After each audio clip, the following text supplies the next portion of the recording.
आप लोग I hope कि आप लोग सब अच्छे से होंगे और अपने अपने पढ़ाई में फोड़ रहे होंगे और अपने अपने एग्जाम की खूब तैयारी कर रहे होंगे। जैसा कि आपने थंबनेल में देखा है कि ये जेईई मेंस 25 जुलाई 2022 का शिफ्ट 1 का सबसे आसान सवाल है। अगर इस सवाल को भी अगर कोई कैंडिडेट्स नहीं सॉल्व किया हो तो समझिए कि उसे जेईई का तैयारी करने का कोई फ़ायदा नहीं है। तो चले विदाउट वेस्टिंग टाइम इस सवाल को देखते हैं। ये 10th क्लास भी अगर कोई स्टूडेंट्स पढ़ कर जाता है तो इस सवाल को वो सॉल्व करने के लिए कैपेबल है। जैसे कि सवाल क्या है कि a tower PQ stands on a horizontal ground with base Q। एक टावर है, पहले सवाल को पढ़ लेते हैं कि a tower PQ stands on a horizontal ground with base Q on the ground. The point R divides the tower in two parts such that QR is equal to 15 metre. If from a point on the ground the angle of elevation of R is 60 degree and the part R PR of the tower subtends an angle of 15 degree at A, then the height of the tower is what. यानी कि इस सवाल में height of the tower पूछ रहा है and angle of elevation वगैरह दिया हुआ है। तो चलिए सवाल को लाइन बाय लाइन पढ़ करके और उसका डायग्राम हम लोग लेवल्ड करते हैं। देखिए ए tower PQ stands on A horizontal ground. एक हॉरिजॉन्टल ग्राउंड है, देखिए एक हॉरिजॉन्टल ग्राउंड है और यहाँ पर एक टावर है। तो हम लोग एक टावर ये कंज्यूम कर लेते हैं कि ये एक इस तरीके का नहीं, ऐसा देखिए इस तरीके का, सपोज दैट, डायग्राम तो सही नहीं बनेगा, ये हमारा एक तरह का टावर है। ये देखिए ये टावर है, ए tower PQ stand on A horizontal ground with base Q। यानी कि टावर PQ जो है तो P ऊपर है और Q बेस में है। ठीक है guys, A tower PQ stands on A horizontal ground with base Q on the ground. Ground पर जो है ये क्या है हमारा, ये ग्राउंड है। ठीक है, ग्राउंड। द पॉइंट R, एक पॉइंट R जो है टावर को divides the tower in two parts. Tower को पॉइंट R दो पार्ट्स में डिवाइड कर रहा है। तो एक पॉइंट मान लेते हैं यहाँ पर है, ये पॉइंट क्या है, ये पॉइंट R है जो कि टावर को क्या कर रहा है, दो भाग में बांट रहा है। ये नहीं समझिएगा कि ये PR और R क्यों बराबर लेंथ का, ये नहीं सवाल बोला है। बस सवाल ये बोला है कि R जो है टावर को सेम लेंथ, टावर को और टू पार्ट्स में डिवाइड कर रहा है। इस प्रकार सच दैट QR यानी कि Q से R की जो दूरी है यानी डिस्टेंस है QR 15 मीटर। यानी कि हमको ये लेंथ दिया हुआ है, यानी कि ये लेंथ हमको कितना दिया हुआ है, गिवन यहाँ पर लिख लेते हैं सॉल्यूशन। गिवन में हम लोग लिख लेते हैं कि ये जो QR हमको दिया है, ये क्या दिया हुआ है, 15 मीटर। यानी कि ये लेंथ, ये देखिए डायग्राम में भी आपको क्लियर हो इसलिए मैं डायग्राम में भी इसे शो कर दे रहा हूँ। ये जो है वो 15 मीटर है, सही।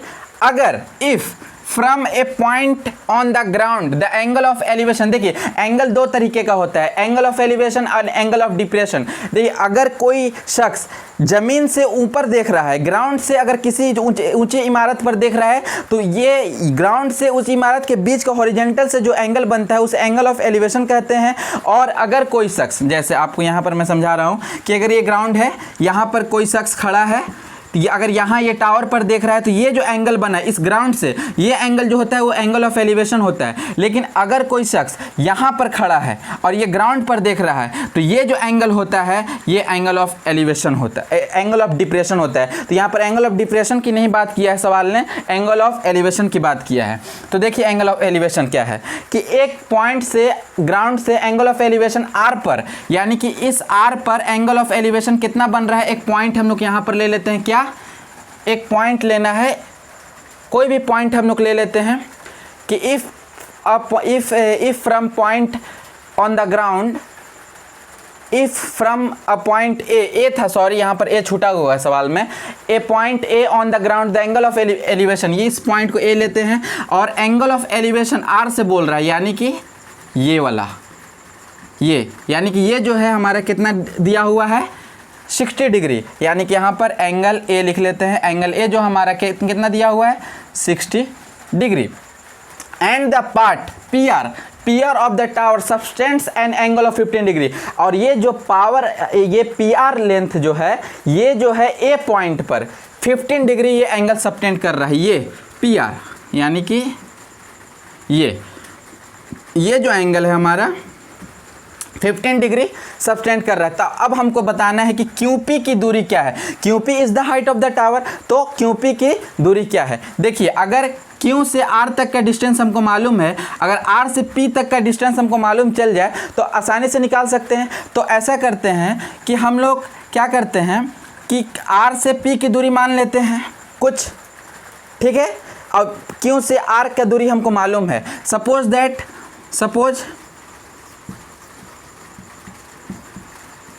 दैट RP की दूरी हमने x मीटर मान लिया। तो RP की दूरी मैंने x मीटर मान लिया, तो QP की दूरी क्या हो गया, इसीलिए QP that is height of tower,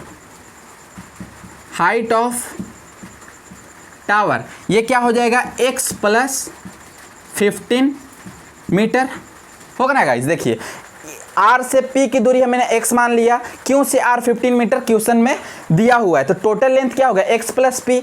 अब देखिए, अब हमको क्या चाहिए, तो इस लेंथ को निकालना है।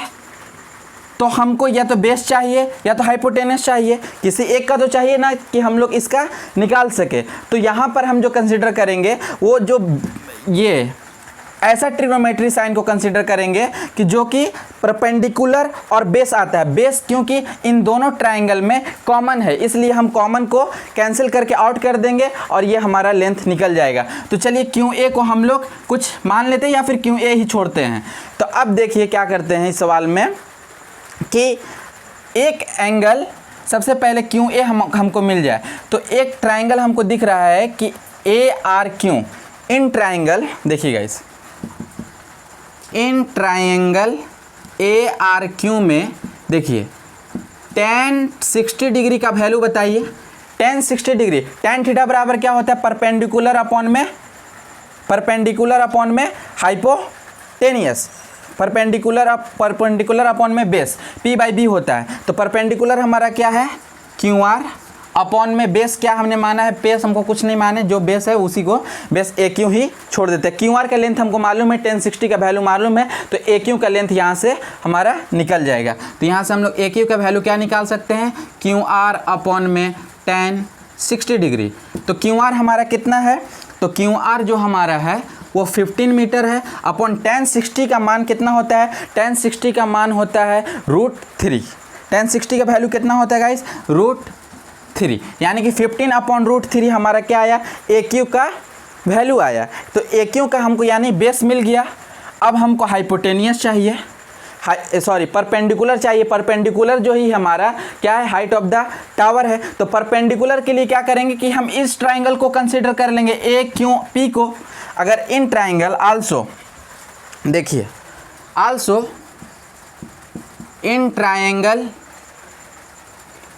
AQP में अगर देखा जाए तो tan का वैल्यू लेंगे तो ये पूरा एंगल 60 + 15, तो tan 60 डिग्री + 15 डिग्री, ये टोटल एंगल आया। तो ये क्या होगा, P/B, यानी कि हमारा QP जो कि हमारा क्या है, हाइट है, अपॉन में AQ जो कि हमारा यहाँ से वैल्यू निकाला हुआ है। AQ का मालूम है ही है, ये इसका वैल्यू निकाल ही सकते हैं। QP निकालने में अब क्या हर्ज है, ये तो डायरेक्ट निकलेगा। तो देखिए गाइस, QP कैसे निकलेगा यहाँ से, तो ये क्या होगा कि tan, देखिए 60 डिग्री + 15 डिग्री 75 डिग्री, तो ये 75 डिग्री आया, अपॉन में QP अपॉन में AQ। तो tan 75 डिग्री का वैल्यू हमको मालूम होना चाहिए। तो tan 75 डिग्री का मालूम, तो ऐसा हम लोग को नहीं मालूम है। ऐसा करते हैं, ऐसे 75 को ऐसे दो एंगल में तोड़ते हैं जिसका वैल्यू हमको मालूम है। तो ऐसा करते हैं, इसको हम लोग क्या करते हैं, 45 डिग्री + 30 डिग्री, अगर 45 + 30 डिग्री करेंगे इसको, तो हमारा 75 डिग्री आएगा, बिल्कुल आएगा।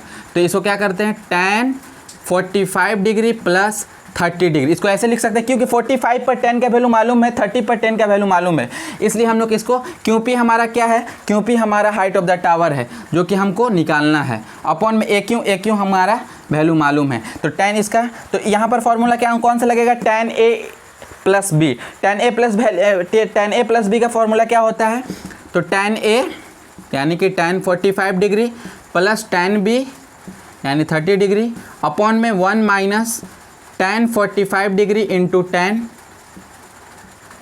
30 डिग्री, ये हमारा हुआ is equal to Q P upon में ए क्यू का वैल्यू हमको मालूम है, लास्ट में हम लोग उसको पुट कर देंगे। ठीक है गाइस, अब देखिए यहाँ पर देखिए तो tan 45 डिग्री का वैल्यू ये क्या आता है 1, tan 30 डिग्री का वैल्यू 1/√3 अपॉन में 1 minus tan 45 degree 1, tan 30 1 upon में √3 is equal to Q P upon में ए क्यू।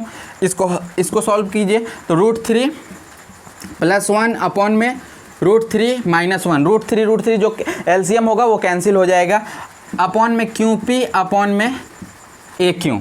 तो क्यू पी निकालना है तो ए क्यू से मल्टीप्लाई कीजिए, तो ए क्यू हमारा क्या है, ए क्यू हमारा जो है वो यहाँ पर है, देखिए ए क्यू जो हमारा है यहाँ पर है, ए क्यू का वैल्यू वहाँ पर रख देते हैं, तो क्यू पी हमारा जो हो जाएगा वो हो जाएगा √3 + 1 अपॉन में √3 - 1 इंटू ए क्यू का वैल्यू से मल्टीप्लाई करना है, यानी कि 15 अपॉन में √3। ये क्या आ गया 15 अपॉन में √3।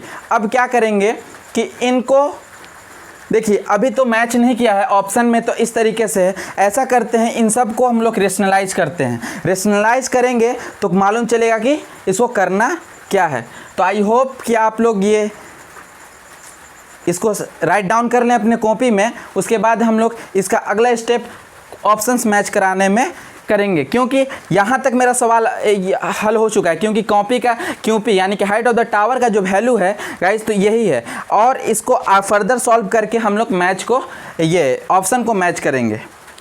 एक बार वीडियो को पॉज करके आप देख लें, क्यूपी हमको निकालना है, क्यूपी जो है हमारा हाइट ऑफ द टावर है, वहाँ से हम लोग सॉल्व करके क्यूपी निकालेंगे। चलिए सॉल्व करते हैं, बहुत ही इजी सवाल है गाइस, ये बहुत ही इजी, थोड़ा लेंदी है। देखिए अब यहाँ से हम लोग क्या करेंगे, क्यूपी निकालेंगे, तो हमारा क्या आ रहा है √3 + 1 अपॉन में √3 - 1 इंटू 15 अपॉन में √3। अभी कभी भी इस तरीके का इरेशनल फॉर्म आए तो इसको हम लोग क्या करते हैं, रेशनलाइज करते हैं, यानी कि इसको डिनोमिनेटर को रेशनलाइज कीजिए, तो इसके नेगेटिव से हम लोग क्या करेंगे ऊपर नीचे मल्टीप्लाई कर देंगे। तो ये देखिए क्या होगा, ये क्या होगा, देखिए ये होगा कि ये हो जाएगा √a + 1 यानी कि √3 + 1 का होल स्क्वायर इंटू 15 अपॉन में ये क्या होगा a - b into a + b, यानी कि a² - b² का ये फॉर्मूला बन जाएगा, a - b into a + b, तो a² - b² यानी कि 3 - 1 इंटू में यहाँ पर क्या रहेगा √3 ऑलरेडी है हमारा, तो यहीं पर रहेगा। अब a + b का होल स्क्वायर पे इसे तोड़ दीजिए, तो a² + b² + 2ab ये हुआ इंटू 15 अपॉन में 2√3।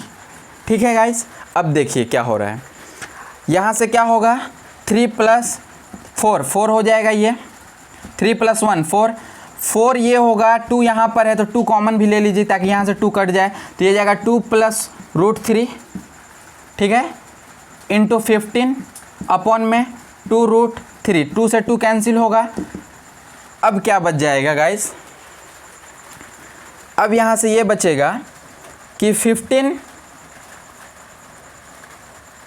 को हम लोग क्या करेंगे 5 × 3 लिख देंगे, ये 15 हो जाएगा। देखिए 2 + √3 अपॉन में √3 इंटू 5 × 3 अपॉन में √3।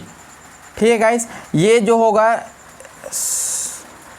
सॉरी यहाँ पर ये नहीं होगा, ये जो होगा ये कैंसिल हो जाएगा, इसका पावर 1 ऊपर जाएगा तो ये घट कर के √3 ही बच जाएगा, यानी क्या बच जाएगा, ये क्या बच जाएगा √3 ही बच जाएगा। √3 को अब इससे हम लोग मल्टीप्लाई करेंगे तो यहाँ से क्या बचेगा 5 बच जाएगा, इसको √3 मल्टीप्लाई कीजिए तो 2√3 प्लस ये 3 हो जाएगा। कौन सा ऑप्शन मैच कर रहा है गाइस, ऑप्शन ए मैच कर रहा है, 5 × 2√3 + 3, option A is the correct option. आप अगर कहीं पर कैलकुलेशन में एरर होगा तो आप इसे देख लेंगे, लेकिन आंसर जो मैच किया 5 × 2√3 + 3 जो कि आंसर आया। आई होप कि आपको ये समझ में आया होगा। ये बहुत ही ईजी सवाल है, ऑप्शन तो देख लेंगे अगर कौन सा सही है, लेकिन हमारे सॉल्यूशन से आंसर जो आया है वो ऑप्शन ए आया है। तो हमारा मकसद इस सवाल का बनाना ये था कि आप कॉन्सेप्ट को समझें कि जेईई जो है बहुत आसान सवाल भी पूछता है। आप लोग अच्छे से तैयारी करें। आई होप कि आपको ये सवाल इंटरेस्टिंग लगा होगा। अगर आपको सवाल ऐसे सवाल देखना है तो इस चैनल को मैथ्स टॉक को सब्सक्राइब करें एंड दोस्तों के साथ शेयर करें एंड कमेंट करें, अपने राय अपने कमेंट में बताएं। ठीक है गाइस, मिलते हैं नेक्स्ट वीडियो में इसी धूम के साथ। Okay bye, tata, take care.